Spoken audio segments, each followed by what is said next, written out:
અગત્યના સમાચાર મળી રહ્યા છે ચોટીલામાંથી। આઝાદીના 75 વર્ષ પછી પણ વિકાસની વાતો કરનારી સરકાર ચોટીલા તાલુકામાં પીવાનું પાણી પહોંચાડવામાં નિષ્ફળતાથી આક્ષેપો સાથે આપના નેતા રાજુભાઈ કરપડા દ્વારા પ્રાંત અધિકારીને આવેદનપત્ર આપવામાં આવ્યું। મોટી સંખ્યામાં તાલુકાના ગામડાઓમાંથી લોકોને હાજર રાખી આપ નેતા રાજુભાઈ કરપડાએ ડેપ્યુટી કલેક્ટરને ધારદાર રજૂઆત કરી હતી। પરિણામ સ્વરૂપે અમુક ગામડાઓમાં આવતીકાલથી વધારાના ટેન્કર ચાલુ થશે અને 4 વર્ષથી ઢોકળવા ગામનો પ્રશ્ન લટકતો હતો। તેમાં ડેપ્યુટી કલેક્ટર પોતાની ટીમને સાથે રાખી સ્થળ પર તપાસ કરી વધુ કાર્યવાહી કરાવશે। થાનગઢ અને ચોટીલાને પાણી પૂરતું પંપિંગ સ્ટેશનમાં શુદ્ધ પાણીના પંપ જ 2 વર્ષથી બંધ હાલતમાં છે। લોકો બીમારીનો ભોગ બને તેવું કાચું પાણી આપવામાં આવી રહ્યું છે।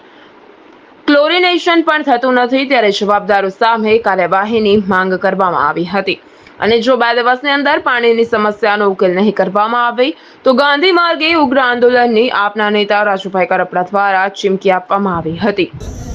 ચોટીલા તાલુકાના 20થી વધારે ગામડાઓમાં જ્યાં પીવાના પાણીની ખૂબ મોટી વિકટ સમસ્યા છે।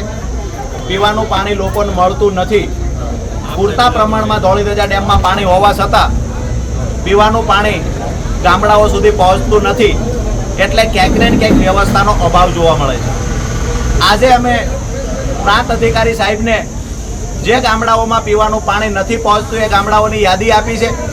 તાત્કાલિક ધોરણે દરેક વ્યક્તિને જે મળવા પાત્ર પાણી છે તો ટેન્કરનું પાણી જ્યારે મળતું હોય ત્યારે એક વ્યક્તિનું 30 લીટર અને સંપમાં લાઈનથી પાણી આપતા હોય ત્યારે એક વ્યક્તિનું 70 લીટર આ મુજબની પાણીની વ્યવસ્થા ચોટીલા તાલુકાના એક પણ ગામમાં કરવામાં આવી નથી।